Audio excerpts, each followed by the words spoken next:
We're here. I've been doing a few errands this morning. I'm happy to say that I am able to do a few things. I can go on short walks around my house with the walker. I took my cane with me today, and I got my blood taken as part of my my doctor's checking me out as I recover, seeing how my body's doing. It was hard to go in and out of that place, especially on the way out, going upstairs. Not many, just like a half flight of stairs from where the blood lab was. They had an elevator, but it's one of those like super slow ones. And I knew that, so I didn't take the walker. I didn't want to have to deal with that. And I seem to be able to go on short walks with the cane.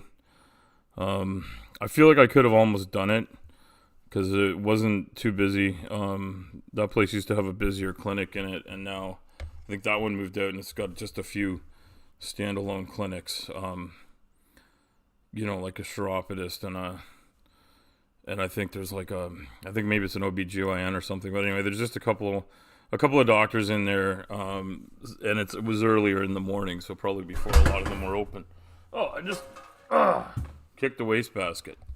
That was awesome. All right, well, don't know if anybody's coming in to watch.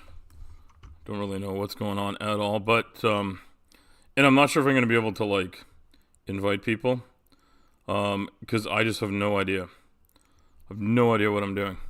But I'm trying Streamlabs because I think it's good.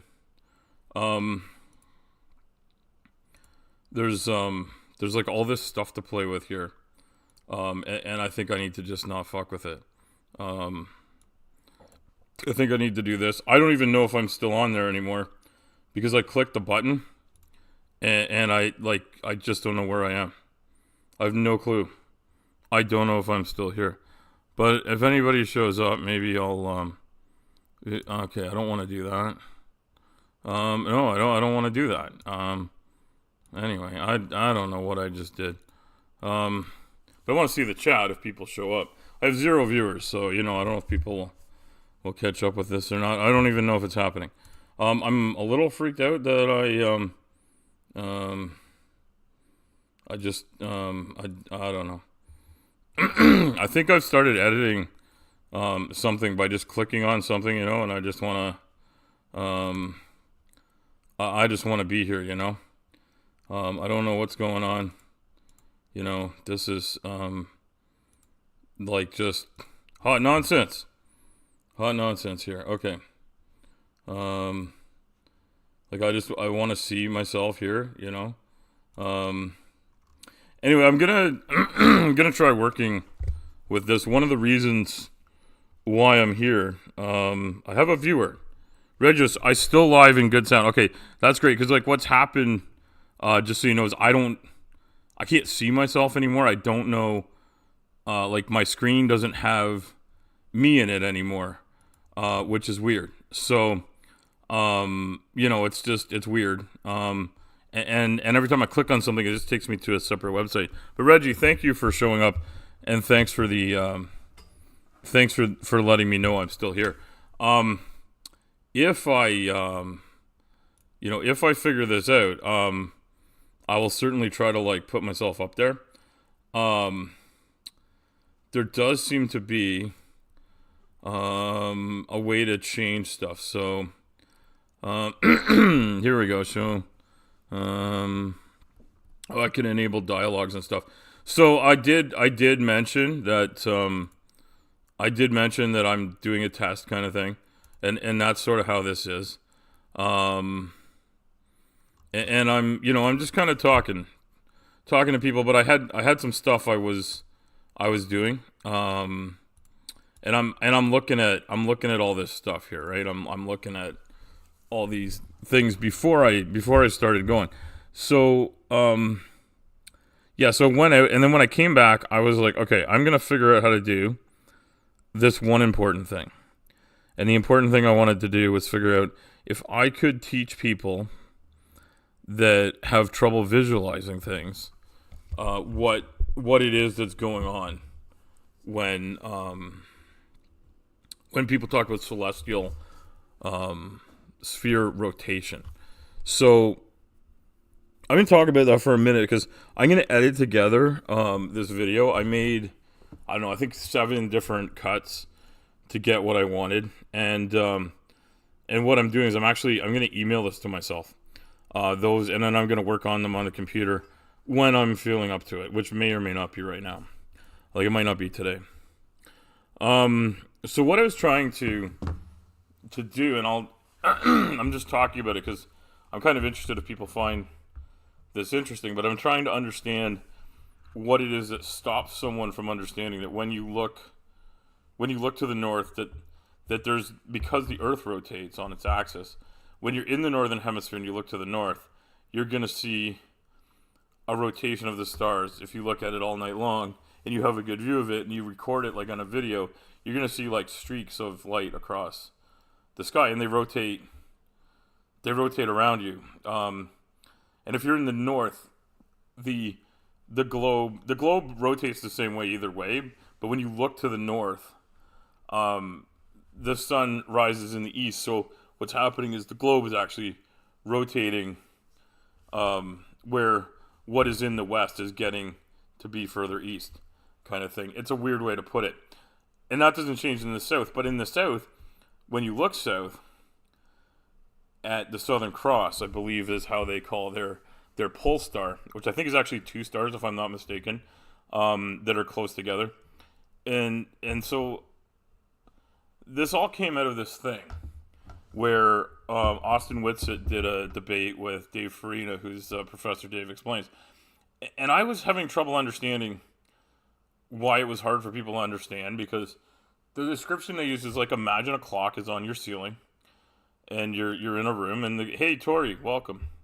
So you imagine there's a clock on the ceiling and it's rotating clockwise, and it's a really big room and the clock is really big. Like, where can you go in the room to see the clock hands rotate counterclockwise? And in a room with a flat floor, hey, Commander, good to see you. It's just not possible. So to me, this is like, my brain was like, okay, I don't understand what it is. I understand it. Because Austin goes and he's describing, being on 2 sides of a glass door. I think he's talking about like his patio door. He's like, if it's like all condensated and whatever, which we see that here. We get hot, humid days. I'm pretty sure he's in Florida. Hot, humid days are a thing there too. So in the summer, we get hot, humid days. Up here, air conditioning's on. You'll see some condensation on a window. So you could draw a circle on it, and it would stay there. And your finger would go. You could rotate your finger clockwise. And someone on the other side would see you're on the other side of the glass. But we're not talking about something we see from 2 sides of the stars. Like you would have to go as far away from those stars as the Earth is from them on the other side. But if you were like, you would see a different set of stars. I mean, that's just it in a nutshell. And I guess I have to keep reminding myself that some flat earthers, geocentrists, etc., they're not even saying that this isn't an effect. They're saying there's no space, that stars don't exist, that the sun doesn't exist, that the moon doesn't exist in the states that we have confirmation they are. Now, this is something that makes me scratch my head, and I'm pretty good at spatial awareness and recognition of how something would work. Like, if you would describe, I make mistakes sometimes if I read it quickly, but I mentioned I do this brilliant stuff, and they give you problems like what would happen if this, like, there's logic and reasoning problems, and they describe a scenario, and I 9 times out of 10 I figure it out. And the 1 time out of 10 is because I read it too fast, and I go back and look, I'm like, oh yeah, I get it, I see where I went wrong. And I'm not saying I'm a brilliant person. I don't want to be the most humble person in the world and talk about my IQ. I don't even have an IQ because it's never been tested, so it doesn't exist. I often joke that I have Schrodinger's IQ, in that until it's tested, I have both a 0 and an infinite IQ because it's just not tested. My sugar went down, but I ate very shortly ago, so it's fine. It'll catch up. Hey trees, good to see you. Um, so yeah, so I scratched my head with this. So I was like, how can I explain this to people? How can I show people that don't visualize things why this doesn't make sense? Because I felt like I watched Effed Up World and Craig from FTFE have this argument about it, and they were talking past each other and getting very frustrated, and Craig was kind of cranky, and I've mentioned he can apologize for it. I mentioned that when I did this video, which I may leave in there just for context for people. And I think it's a good conversation to have, because people are like, well, yeah, no, if you're standing in, say, I don't know, I'm gonna pick a place in Ontario that I'm familiar with. I'll say like you're in Kenora, which is in the northwest of Ontario, but it's actually the south part of the northwest. It's like the part that's pretty close to, I think Minnesota would be the closest state, and it's pretty close to the not Winnipeg, Manitoba border. It's not far from Winnipeg either, but it's in my province. It's pretty far out there. I've been there a few times. A lot of pulp and paper production and trucking and stuff goes through there. It's kind of the last major center before you get to Manitoba, and it's not it's not something most people would recognize as a major center, but the industry that's there supports it. Hopefully, it still does. So you're there. It's the sky would be dark at night on a clear night, and you look to the north, and you're gonna see the sky as the Earth rotates to the east. You're gonna see the sky will rotate right to left for you as you look north. And then, of course, if you turn around, like just do a 180 and look south, you're gonna see the sky move the other way. The Earth is moving the same way all the time, and so if you look south, you're gonna see the sky would still seem to rotate, even though it's the Earth rotating and you're going with it. But you're not going to see, so the point is, you're not going to see Polaris. You're not going to see the North Star looking to the south. You're going to have your back to it. And you're not going to see the Southern Cross, so you won't see celestial rotation around a pole star as you look to the south if you're in Kenora. On the other hand, if I took you to, let's say somewhere in the Australian outback, there's places in the Northern Territory of Australia. I've never been there. Love to go. It's kind of my dream to truck on every continent eventually. I doubt that'll happen. It's a pretty tall order. I have to get qualified everywhere, or I mean, I guess the only way to do it would be to qualify to be a student and have, take driving instruction in every continent, and then then I would technically have done it, even though I might not fully attain a license everywhere I go, because I don't think commercial licenses are transferable the same way passenger car license is. And if anybody trucks in another continent, let me know what you had to do to get your license. That's something I might talk about. And I know that Commander's here, and Commander is a fellow trucker. And they actually don't even, as the crow flies, work that far from me, because I'm mostly in the southern part of Ontario, and I think they're mostly in sort of the northern states that run from the eastern seaboard inwards to what do you guys call that down in the states? You call it like where the plains start. Your midwestern states. Anyway. I guess Midwest sounds better than East-West, because like it's really just the eastern part of the West. And we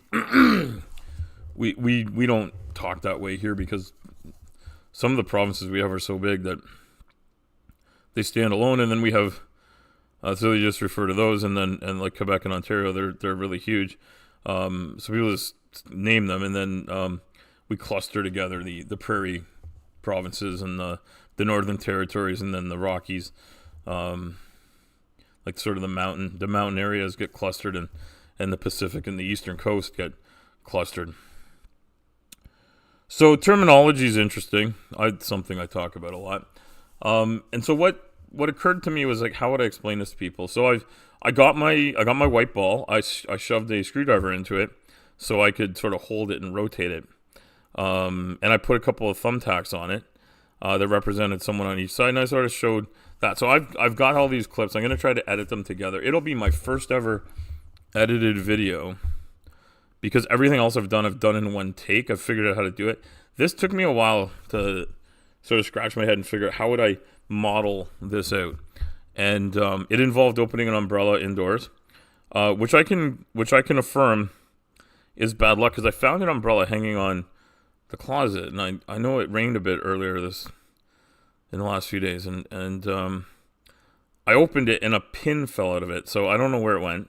I have no idea where it is or how to find it. And I think I wrecked my daughter's umbrella, and I wasn't even able to use it because it was a weird umbrella. So then I looked and I opened the closet, and there was another umbrella, and it was already broken. Hey, dog, good to see you. I don't know if Dog has been here very, very often to hang out, because this might not be his witching hour, so to speak. But it's good to see you, Dog. Dog is going to be on my channel at some point if he hasn't refused to do it. I'm gonna try to get Dog back over here, because Dog also does.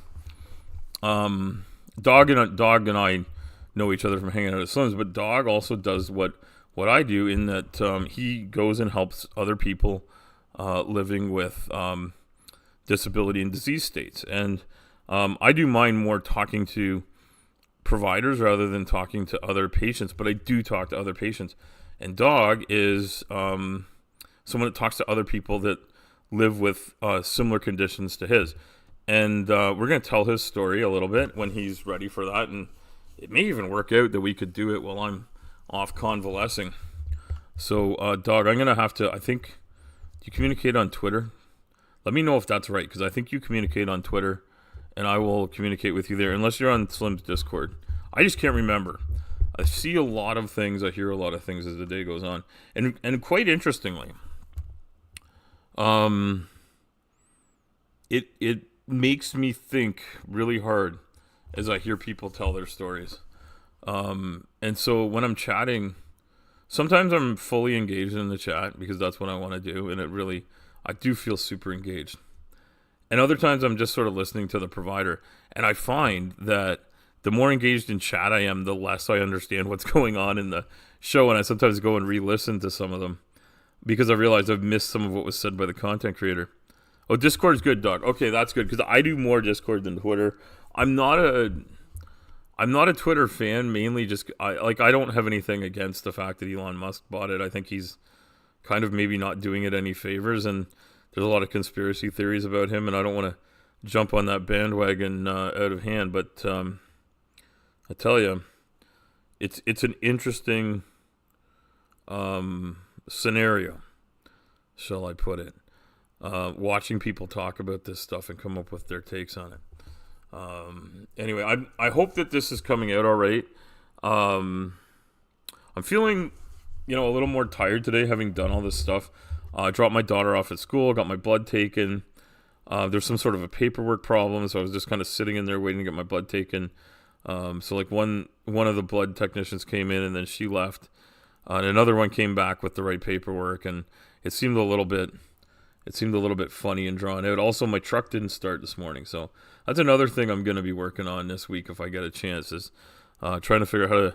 There's a sudden parasitic draw I never had before. I've had this truck for a couple of years, and it's worked fine. It started fine. Put a new battery in it when it started dying. I checked it. It wasn't holding a charge very well, and it looked like the original battery, and the truck's a few years old, so I was like, okay, it's the battery. Put a new battery in, and it worked fine for like a week. And then I ended up parking my truck for a few days because I was out on the road at work, and then I couldn't start my truck again after it sat. So there's a parasitic draw, which is a really hard thing to trace down. So if any of you are electronics experts in DC electronics in small automobiles, let me know if you got any tips. I'm thinking about leaving the keys off, opening the hood, and going and make sure it's not in preset mode, like startup mode, and then seeing if anything has power on both sides, like it's running on every fuse in the truck, and see if that'll help me track down what's wrong. If anybody has any better ideas, let me know.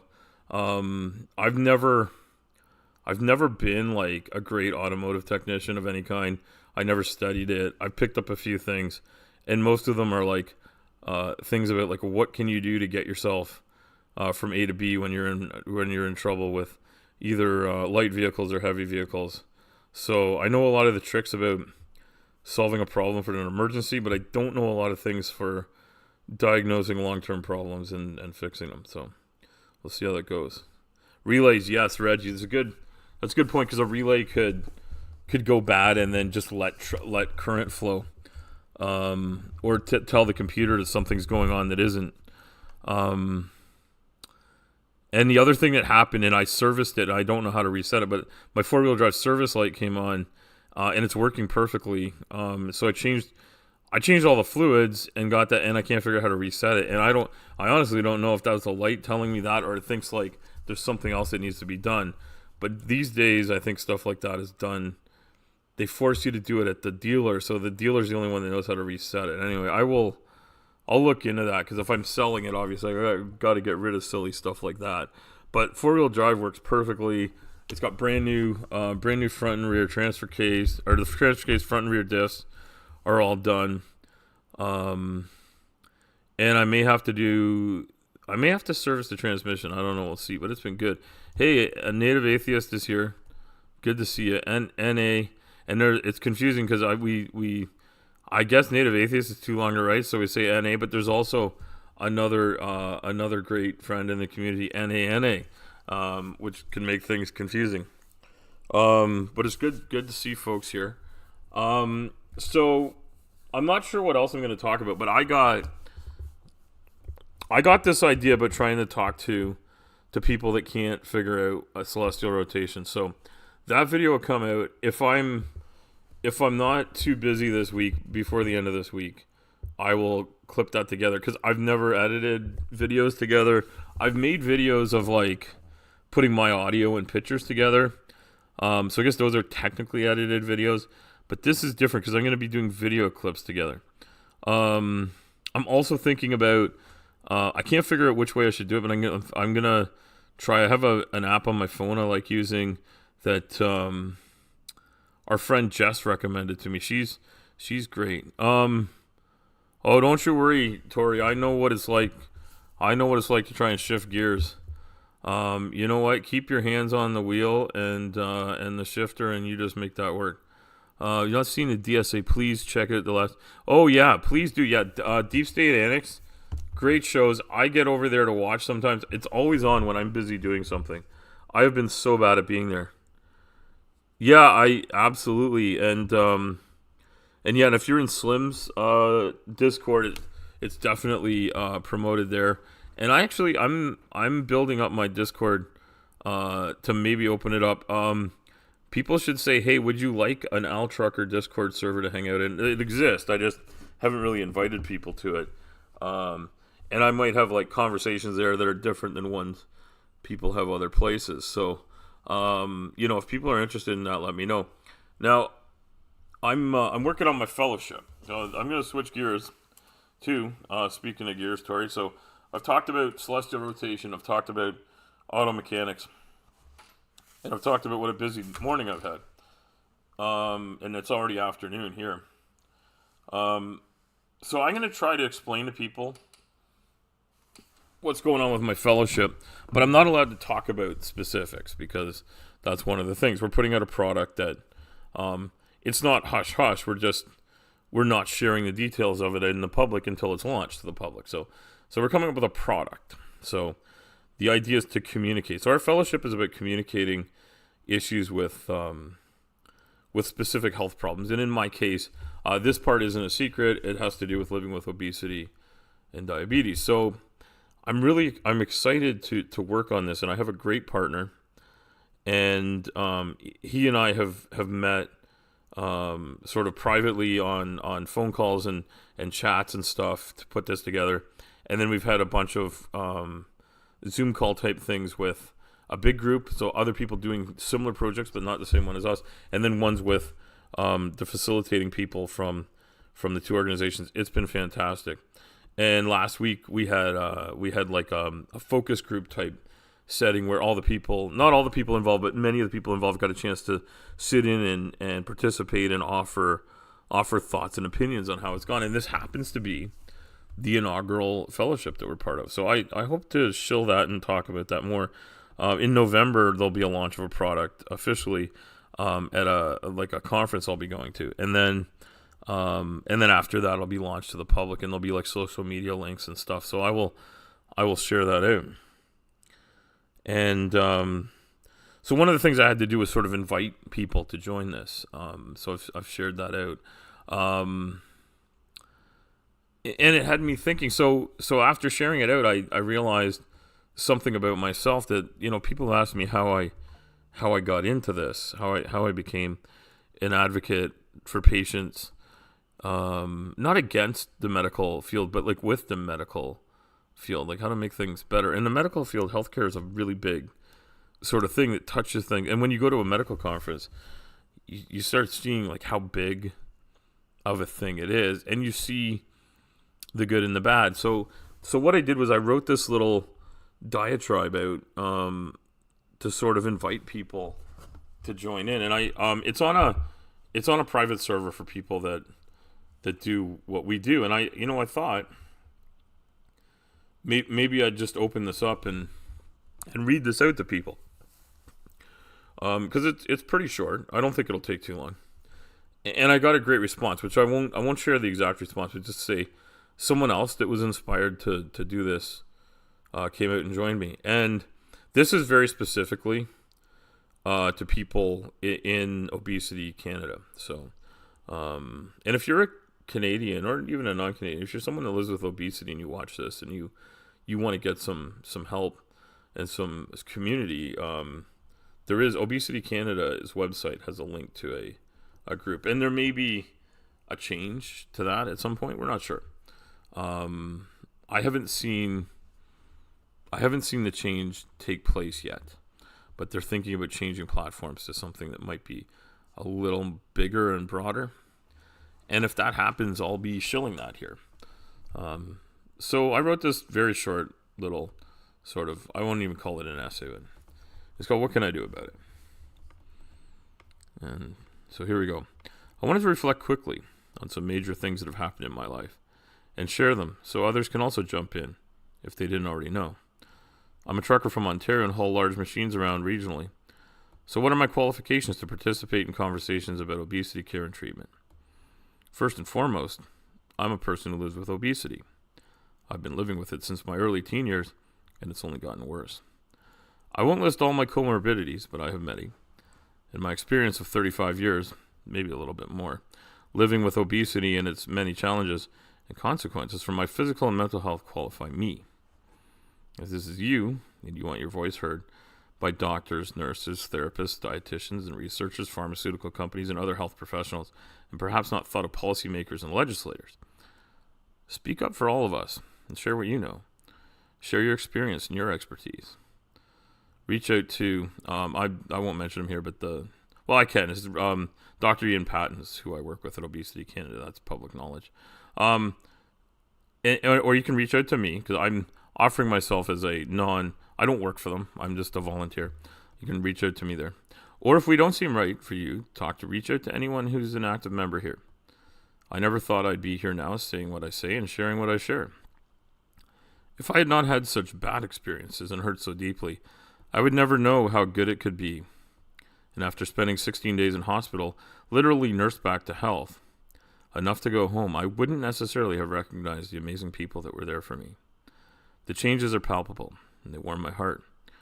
I hope that if you read this and want to share and don't know how, you just say, "Hi, I'm here, and I have something to add." Please feel free to comment below. And I'm loud. I'm louder than my truck, loquacious as, wow, a rhyme I shouldn't say. And I'm ready to share all of our stories. And so that's what I wrote there. And you may or may not like what I said, or you may or may not sort of jive with that.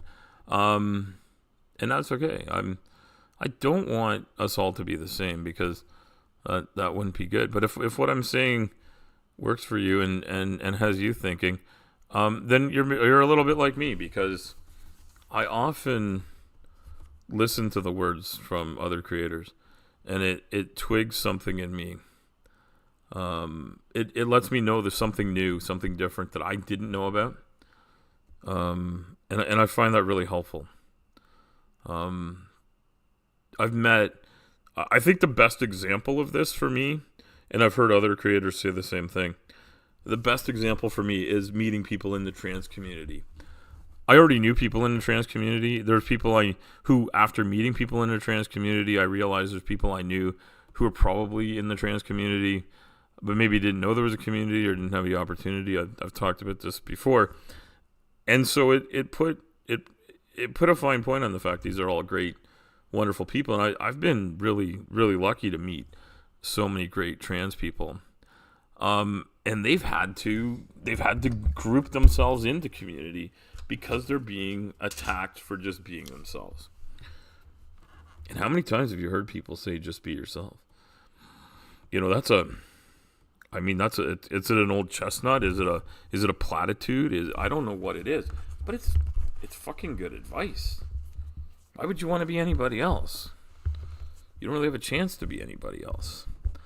You want to be maybe the best you could be. That would be good, you know?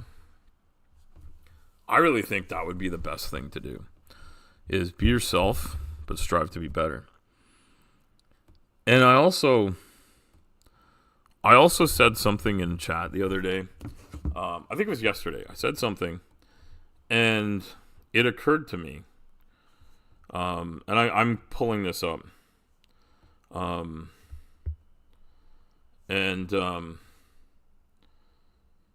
I'm what I'm gonna do here. I hope this is gonna work. I'm gonna say I took a screenshot of something I said and I shouldn't be proud of something I said or think that it was particularly good. But you know what? I wanted to point this out. Hey, Azo. Yeah, don't be worried. It's good to see you, Azo. I'm glad you dropped in. So I wrote this in, Ember and Zach were streaming together, yesterday evening, and somebody said something about ignorance. And I wrote this out, not even to share it with everybody there, but to like write it out for myself. It was almost like a note I should have taken. And I realized people are talking about learning and educating themselves, and the people, and I think it was Zach and Ember were particularly talking about the people that are proud of their ignorance and not getting an education. And I think I've mentioned before, I do not have a formal education beyond very far beyond high school. I do have a high school education. I did graduate. I was not a top student. I was paying attention to running my father's business with him. But I retained knowledge and understood many things despite not excelling at academics. And I also went to college to learn construction management for a little bit. And I also went to university and took a couple of courses. And I did very well in one of them. And then my university had a strike. And I didn't quite finish a whole semester because the strike screwed up my schedule. And I wasn't able to go back when they got the strike over. But I took most of the course and I got a lot out of it, actually. And I realized, I'm 48 years old. I'm probably more than halfway through my life. I don't know how long I could possibly live. I want to live to see my kids grow up. They've made it a good long way. Being in poor health has made me think about that. So I wrote this down because I've always liked learning things, and I do learn things. And this is what I wrote down, and I'd like people to reflect on this. This is Al Trucker talk, and this is me. My ignorance will forever outstrip my knowledge. Yet I intend to die with the balance ever moving, no matter how slowly. Oh, thank you, DSA, for posting that. So that's what I said, and all of the things that there are to know in this universe, about this entire universe, and about what goes on, there are so many things to learn. Even the most erudite, educated people that are on this earth that have learned and can share so many things, people with multiple PhDs. And a PhD, real ones, not Kent Hovind PhDs, but real PhDs, that represents a very deep dive into something. And one of the things that I would say about these deep dives is that when you drill into something, you learn a lot about such a small thing. Like, you're going to have like a broad knowledge on a subject, and you're going to have like a very good knowledge of like a moderate amount of it. And when you drill down, when you become a PhD in something, you're learning a lot, and you're doing something new and adding something to human knowledge about something, which means you're getting into smaller and smaller pockets of what goes on. And it's very interesting to talk to academics and see what they're working on. And a lot of people dismiss them because they don't understand it. They haven't done it. And I often think to myself, it's a weird thing to think, it's something that I might not have chosen to do if I'd been able to make all my own choices. And I went with what in my mind was the right thing to do. And I went into construction, and I learned a shit ton about construction. And I've rambled on about this. I won't ramble on about it at length. I'll just say anything there is to do with changing a localized area from A to B with whatever methodologies are needed in terms of human construction techniques. I haven't done every single one of them, but I've done aspects of most of them. And I learned a lot about commercial construction. Specifically, I learned a lot about small building construction, medium building construction, and I've learned also a lot about office interiors and retail interiors. Those are things, and I guess hospitality as well. Those are things that I spent years dealing with each one of those. The cumulative hours I've spent learning about them and implementing them is huge. And there probably is a way to get a PhD in construction, basically. I mean, it would probably mean being like, I have a friend who's a PhD in engineering. In mechanical and electrical engineering are her specialties in particular.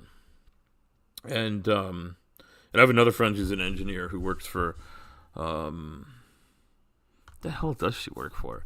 I think it's one of those big companies that makes like equipment for military and space exploration and stuff like that. And my other friend, I'm not sure what she's doing. She was teaching at a university. I think she's looking for a different job right now, actually. But these are people that have like focused in on engineering, and then we got friends like Dr. Tapp, who's in atomic physics. And then, I've talked to people who are theoretical physicists and people that have studied chemistry, people that have studied all sorts of things about the sciences. But then there's people that dive in on, and Dr. Kip was on BSS last night talking about Dead Sea Scrolls. People learn about so many broad things out there, and it's amazing to me that people learn all this stuff until I sit back and think about how much knowledge I've soaked in about building things. Do I have a PhD in construction? No, not really. But after 28 years working full-time in construction, and I actually worked for a number of years from about the age of 12 to the age of 17, I spent that 5 years. I'd already put in a fair bit of time working on construction sites and learning a bit of this and a bit of that. A lot of it was physical labor, but I'm the kind of person that's kind of observant. And I'm the kind of person, if you show me how to do something or you show me a problem, I look at it and I can usually find a solution. I'm pretty good at looking at how things are together, go together, should go together, that kind of shit. So, I got that happening. So what would happen if I'd put those years to work on something like a PhD? Well, I don't know. So I want to go and get a PhD, even though I don't even have an undergrad degree. I got to get one. I don't know what that looks like. You have a PhD from the School of Hard Knocks. So you and me both, The School of Hard Knocks has knocked me down pretty hard this month and last, but yeah, you do learn a lot by life experience, and that was the point of that thing I wrote for people in the obesity healthcare space, to get people to speak up, and one of the people who responded wrote a very nice little couple of paragraphs on their direct experience and why they stepped up and sort of seconded my request, which I think is great. And I want people to think about what you know and what you can know. And I don't think a lot of people that pay attention to me are the type of people to dismiss out of hand learning and knowledge. And I certainly don't. I don't want to put people down. I have joked around about my lack of education, and my lack of formal education. But we should respect people's direct involvement in learning on the job things. I learned carpentry on the job. I never was formally tested and approved as a carpenter, but I have enough carpentry skills to build stuff by hand if I need to. But my body won't do it anymore. That's why one of the two reasons I went into trucking was the stress of running a company. I couldn't do it anymore. And my body couldn't keep up. There was no way I could just go work for somebody else and just work on their job sites and be that level of physicality all day long. I couldn't do anymore. I couldn't be a carpenter anymore. And the other skills I have in construction management, I know from past experience, you wear the stress of the owner without getting paid that way. So it kind of sucks. So I did not want to go into that. I did look into it. I explored other career choices. I guess in my 20s, my late 20s. So I'd been working for full time for over a decade, and I looked into being an aircraft mechanic. I wanted to be a pilot at one point in my life, and I did take flying lessons, and I finished private pilot ground school. I did quite well at that. And I guess I'm sort of like, I'm on the ground. I'm kind of piloting large vehicles. It's a little different than piloting an aircraft. But it's another thing, the education I got doing private pilot ground school. People say pilots don't know the shape of the earth. Well, there's so much you learn in ground school, at least in Canadian pilot ground school. This is not a joke. It's not an overstatement. You learn enough in the ground school without ever stepping foot in a plane. You learn enough about how planes work to know our Earth is a globe. It goes into a lot of different topics in order to get cleared to be up in the air. Because if you're up in the air on your own, you've completed it. You could take some flying lessons and learn the mechanics of it without finishing it. But if you have if you've graduated private pilot ground school, which you have to retake if you haven't done it within like 6 months or a year of when you start, you have to retake the entire course. But it talks about weather. It talks about engines and airframes. It talks about instruments, how instruments work. Even though you're not going to be instrument certified right away, you learn how every instrument works and why instrument certification works and why you need to be instrument certified to fly an instrument-only aircraft. You have to fly literally, you have to have no visible sight. No visual sight rules are one thing, and then I think it's IFR is instrument flight rules. You learn about localized weather. You learn about weather patterns worldwide. You learn about how to contact Environment Canada's Reports for Airmen, I believe it is what it's called. They may have changed some of that vocabulary. It was a while back when I did this, nearly 20 years ago. But the stuff you learn there involves a lot of science, a lot of engineering. The principles of flight are taught. You learn about how internal combustion engines work.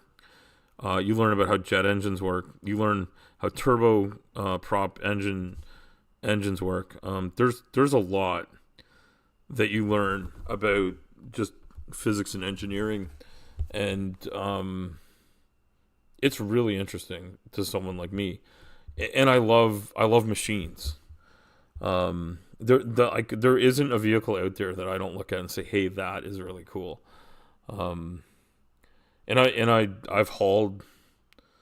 I've hauled stuff and worked in places that deal with all sorts of cool stuff. There's one place that we haul crane equipment out of where they test military vehicles that are really cool. They're sort of like armored trucks. I don't know if they're made right there, but they're definitely tested and put through their paces. So you see these like military trucks out there, and it's pretty cool.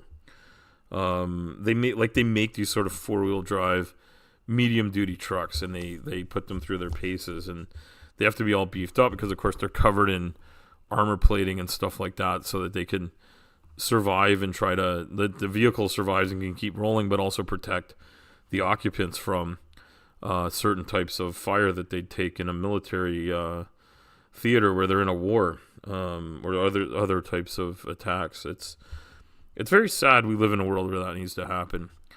And I'm gonna talk about something that I don't think people want to necessarily get into, but it's kind of a natural segue from machines and vehicles, and that is about firearms.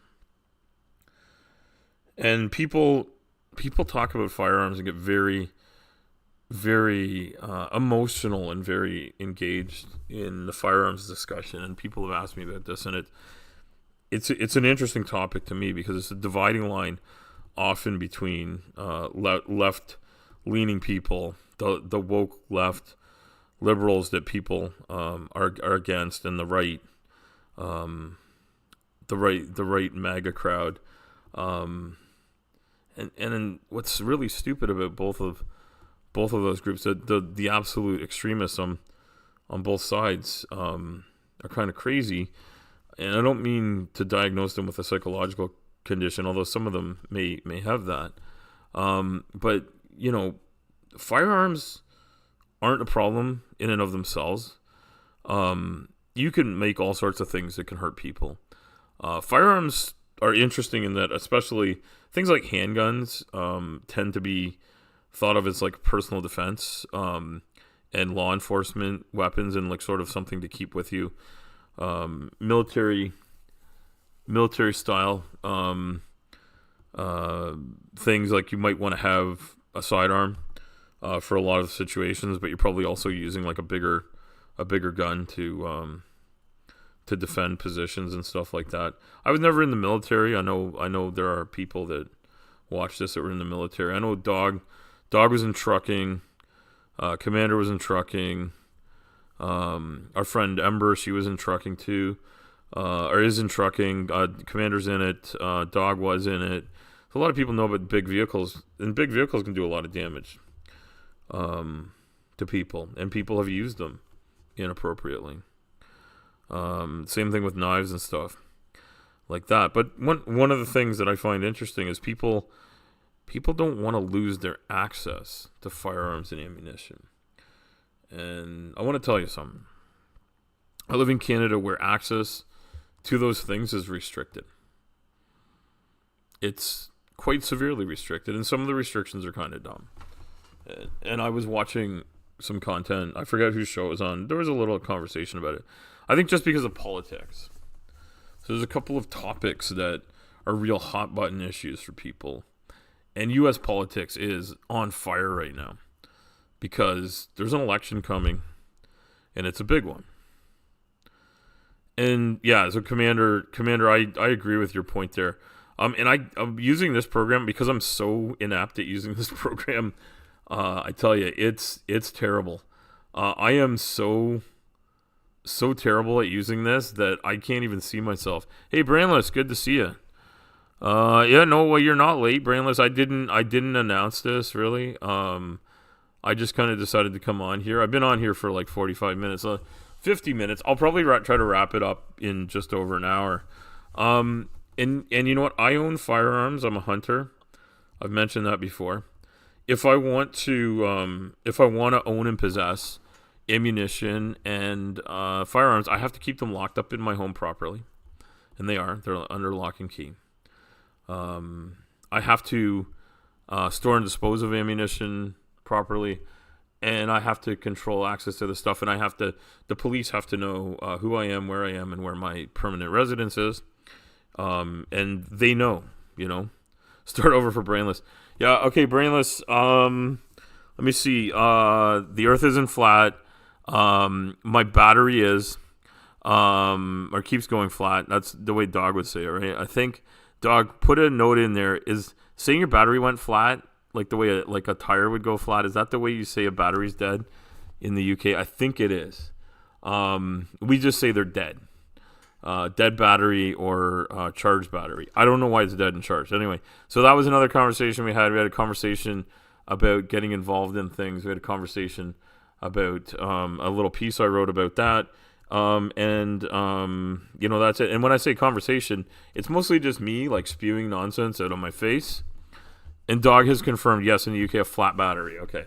Because like ours are square or rectangular usually. And there's some that have like the coil gel cell ones have little round pieces on them. Anyway, Brainless, it's good to see you. And Brainless, I know, is a fan of firearms. And I think they use air driven. The battery's empty. Okay. Yeah, but I mean, it still feels just as heavy if it's a lead acid battery. Brainless, if you ever pulled one out, I'm sure you have. Brainless works in you're an electrician, I believe. And I think Brainless probably knows quite a bit about that. So what I wanted to say about it is I can still go to the store and buy, now that I have the license, what they call a possession and acquisition license in Canada. It just means I've taken a safety course. I passed that course with the right amount, and a pass isn't 50%. A pass is like, I'm pretty sure it's over 80 or 85%.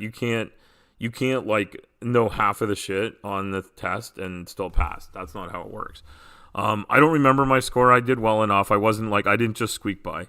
With my hunting license, I did a little bit better than squeak by, but I remember the biggest thing I had an issue with. I don't know if Brainless might be in Belgium right now, but he's from the Netherlands. So is Tiny Captain's from the Netherlands too, and he comes by sometimes. Love it when Tiny Captain comes, and I'm going to get him to come and sit down with me and have a conversation. And it was suggested this week, just in case anybody is interested in this, on Thursday, if I'm not dead in the evening, I may or may not host a conversation about flat Earth science stuff here. So what I just wanted to say about firearms before I lose my train of thought, because I'm possibly ADHD, and when we find out for sure, we might get somewhere. Oh, don't bring up the clogs. It's very hard to get a handgun in Canada as a legal gun owner. It's very hard to get things that people call assault rifles in Canada.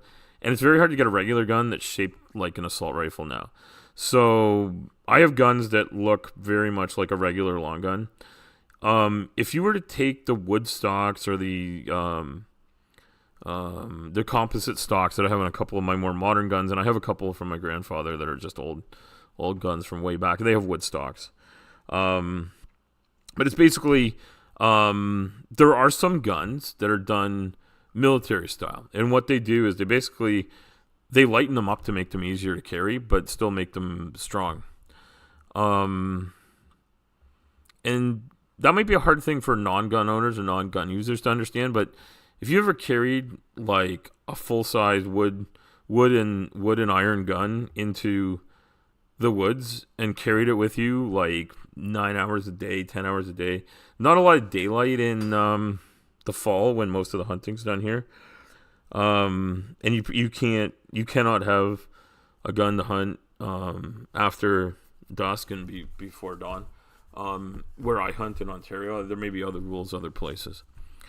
But it adds up, and you're often carrying a pack with you. In my pack, I might have binoculars. Some guys carry a sight, basically a little telescope. I have a sight on my rifle. I have iron sights on my 50 caliber slug gun. It's just iron sights because you got to do it pretty. But furniture usually what makes a gun heavy. I don't know what you mean by that, Azo, but we could get into that. But there's reasons why people might want to have a lighter gun, and those lighter guns tend to look a lot more like a military gun. But the working mechanisms on them, the bullets they fire, all that stuff is the same. They don't take like a magazine with like, or like this like Rambo thing where they talk about the whole 9 yards. Like there's 9 yards of ammo like coming out, and you're pulling it out of a big metal box, and it's just going, and the machine gun is just like fully automatic. Like you just pull the trigger and you're spraying bullets. That is something that exists. They do make guns like that for military use. But that's not what we're... the buttstock... Yeah, okay, I get what you're saying. I've never heard that term, so that might be a regional difference. First, the buttstock and shotgun or rifle, discussing wood part. Yeah, okay, I haven't heard that term. So that's interesting. And ASO, I believe, is in Indiana. So that's like Midwest U.S., Heartland country. It may be... That may be just the way it's talked about there. And maybe it's gun culture in the U.S. Speaks about it differently. So, I have a friend who's a gun owner that's had people suggest he's not going to be able to keep one of the guns he has because it's very light and shoots like a heavy bullet. But like, it's not more powerful than my 30-06. It's just lighter, and it does not take more ammo at once. Full auto is silly for civilians for gun. Yeah, I know, I agree, Brandon. It's like hey Top. And this is what this is what people don't understand, is that something that looks a bit like a military style rifle does not make it a military rifle, and it does not make it an assault rifle, that sort of thing. And so people, without select fire. Okay, so that's a term.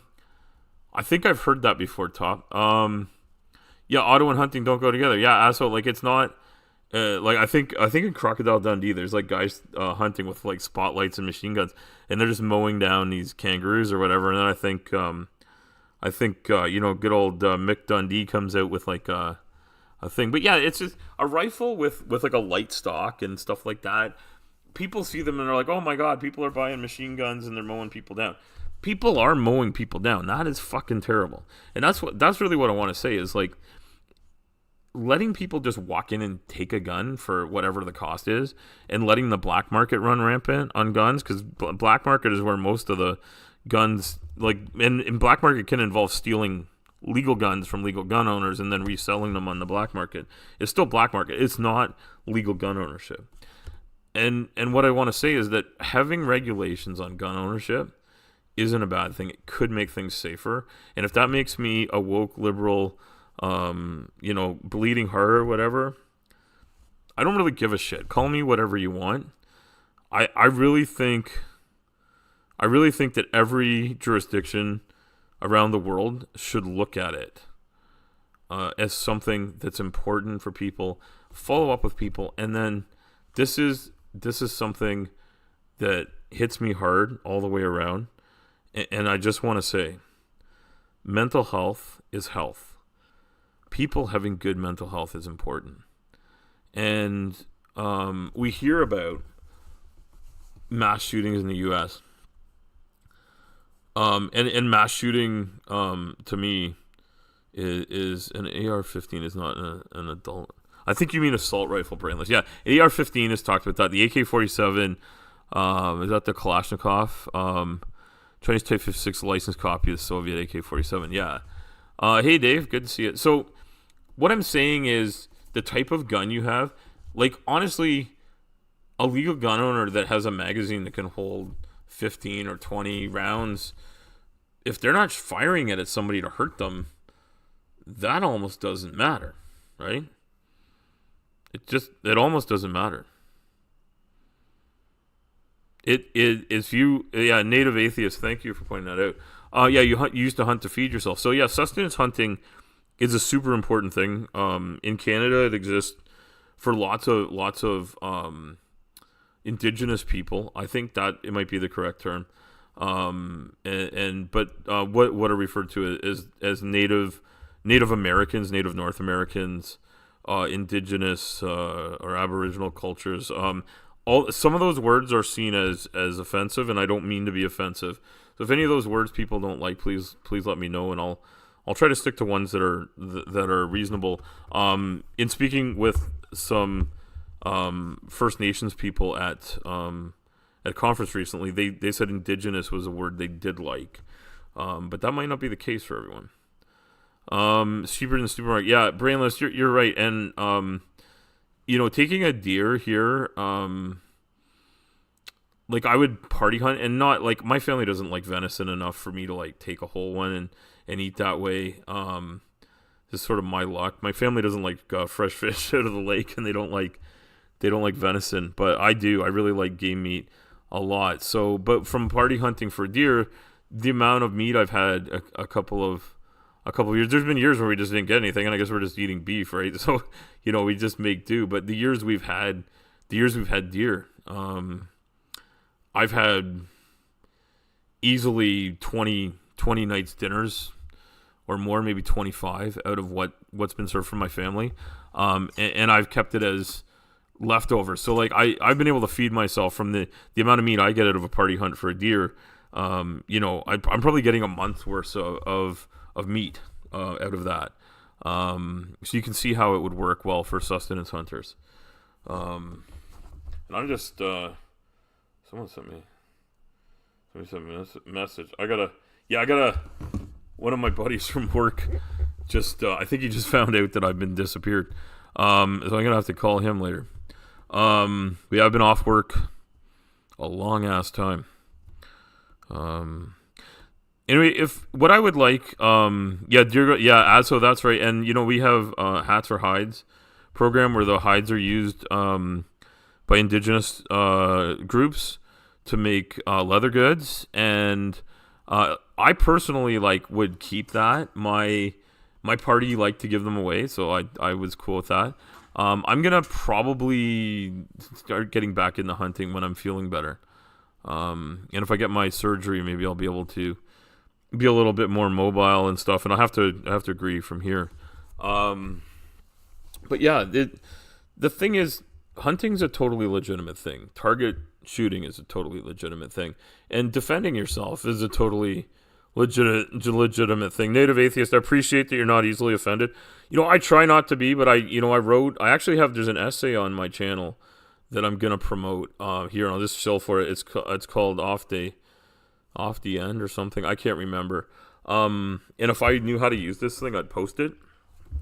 But if you look through my recent videos, it's one of the recent ones. And I talk about language, particularly language used around obesity. But just to sort of bring to people's minds the way language can be used in an offensive way. And I had another conversation. I was actually talking to my mother earlier, and she and I were talking about how I sometimes use curse words that she finds offensive, and it's kind of like, she said it might be a generational thing, and I'm like, yeah, I don't mean offense. They're words that I use all the time. I'm a trucker. I swear like a motherfucker. What are you gonna do? I don't actually say that to my mother, but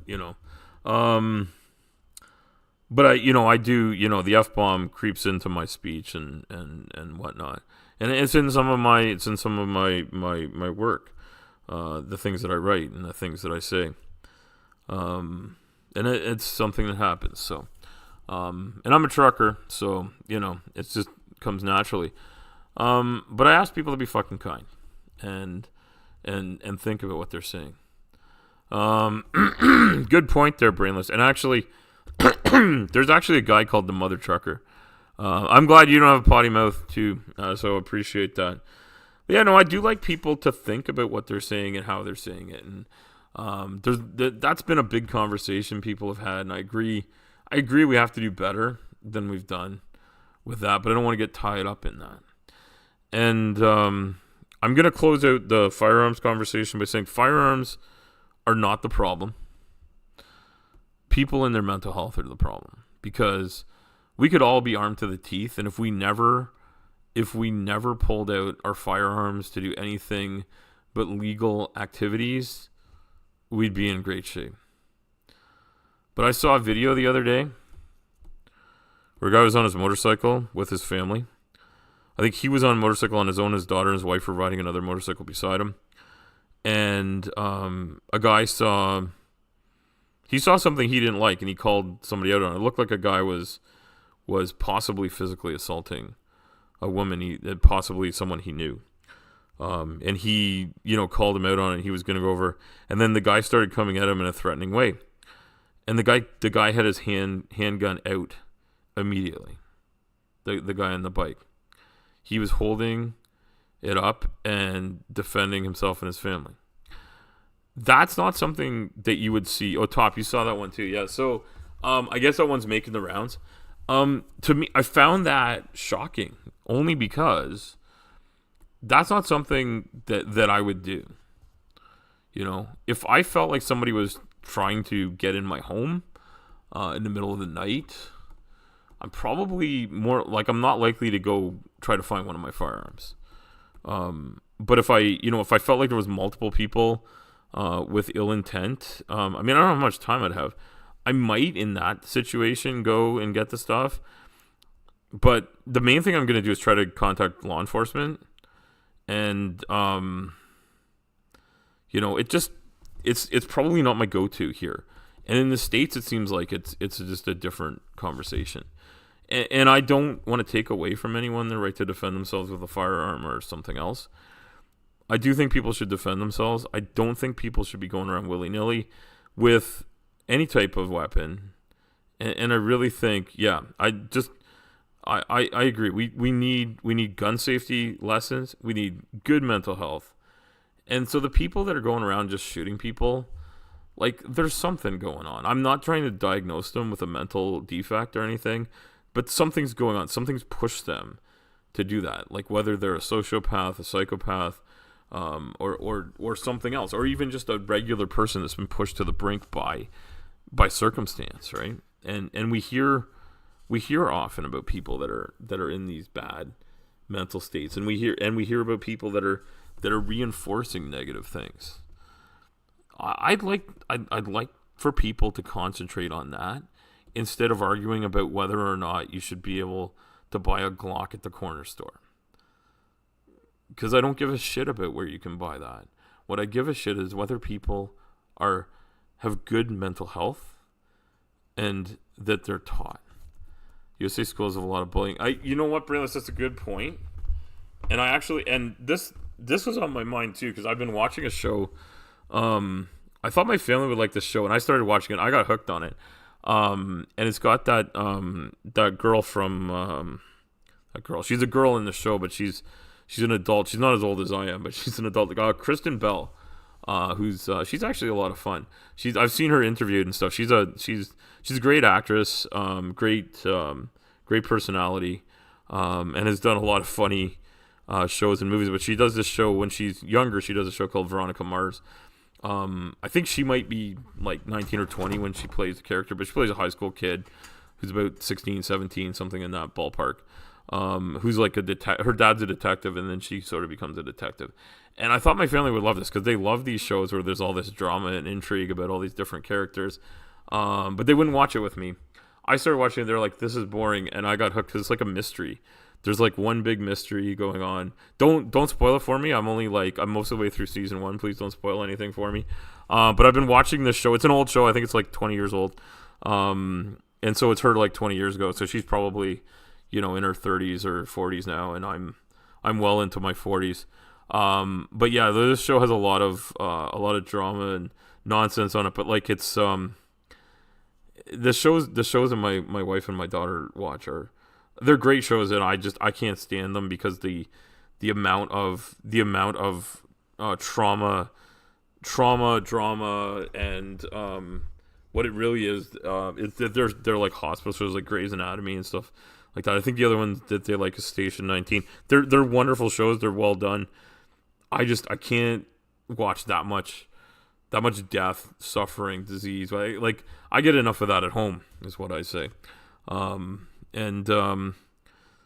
it's been a rough year for me. With one of my good friends passing earlier this year. Hey, Wendy, welcome. Good to see you. Yeah, one of my good friends passed earlier this year. I'm going to his official memorial service. We already had a mini one. There's a official memorial service coming up this weekend. And my illness recovery is like they've killed the microbe that was in my lungs, but my lungs are still really suffering. It takes a lot for me to do any bit of walking. I'm shaky. I don't lose consciousness or anything. I get a little dizzy. I get a little unsteady. They're worried about me falling. They told me to get a walker, which my wife went and got, and I used the walker.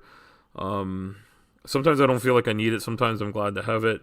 It has a seat that I can sit in, which I haven't needed yet, but and I'm a big guy. Like, I have a bariatric walker. I needed to be set for someone of my size, weight capacity, etc. And I know other people living with obesity that use them all the time just because of where they're at health-wise. And I appreciate what it does for me, but it feels like it's a push in the wrong direction for me, and it makes me feel it makes me feel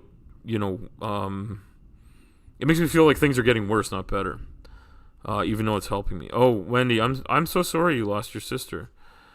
Yeah, there is no timeline. And you know what, I lost my dad in January of 23 a little bit unexpectedly. We knew he wasn't well. We didn't know he had cancer. And that kind of came suddenly. And I find myself now, it's a year and a half later, a little bit more than that really.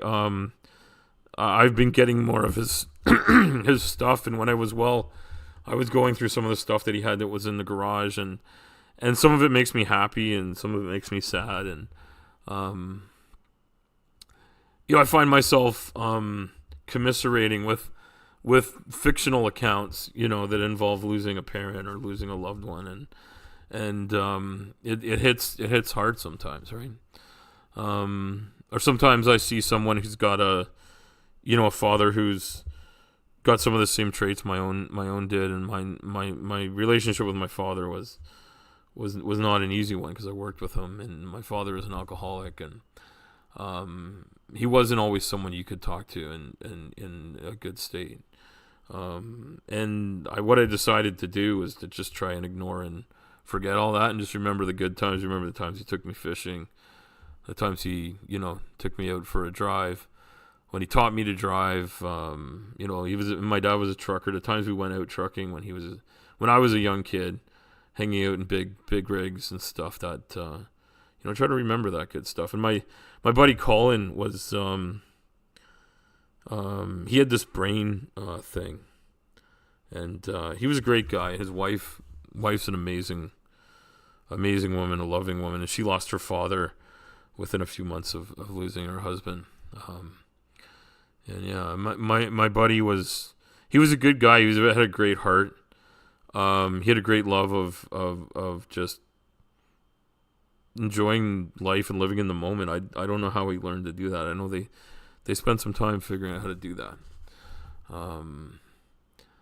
But it's rough because they I don't think they ever really wanted to say out loud what was happening. But he lost his sight. I think that was a big blow. I can't even imagine that. Losing my sight is something I can't imagine, and yet one of the fellows in my fellowship is a gentleman who has lost his sight due to being diabetic, and he's living a life that I don't understand. But I'm trying to, as I meet people living with different scenarios, I'm trying to understand better how their life is different from mine. And not just different from mine, but really affected by things. And I try to be cognizant of that, but also, I want to trust in what I know about my own situation, and not compare it to other people's, but also focus on what I have that's good, and try to spread the good stuff out. Native Atheist, I'm so sorry you lost your mom. That's terrible. Yeah, COVID was terrible. COVID took way too many people. And I know it's not, we shouldn't talk about its treatment on YouTube, because it's not something the algorithm likes. I'm not making money or anything. I don't know if they take it down, demonetize it, whatever. They'll probably put all sorts of warnings on this video, because I'm talking about healthcare. I'm talking about all this stuff. But please get good medical advice from well-trained people. I think I see Wendy and Tori have both been here, and they're people I know from over at DC's stream. And I said in one of her streams, and I think someone said I should put that on a shirt. I probably need to go back and look at it. So it's like, if something's wrong, go, like, for fuck's sakes, go see a professional. And I think DC said I should put that on an Al Trucker shirt. I think my stream might have disconnected. It looks like I'm still here, but I got a message that it might have disconnected. So I think I'm here. It says I'm live. There's a big storm going through here, which shouldn't affect my internet, but it could affect my power, and it could affect the power at the place that gives me internet. So if I'm still connected, if someone could just throw a message in there if you're able to, that's great. And if I'm not connected, I think this will record it and put it up there. And I'm going to finish this off shortly.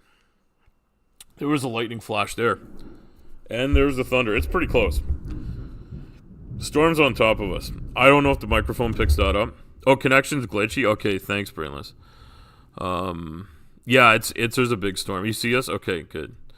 Yeah, and I really, I feel bad for anybody that loses anybody in any situation, but if you're like, this is something that I talk about a lot, and I think we have more than one middle-aged male watching. And maybe other middle-aged males will come back, but middle-aged males tend to be really bad at looking after themselves and admitting they have something that needs to get looked at. And I was accused of being that throughout my illness. And I'm accused of trying to rush things.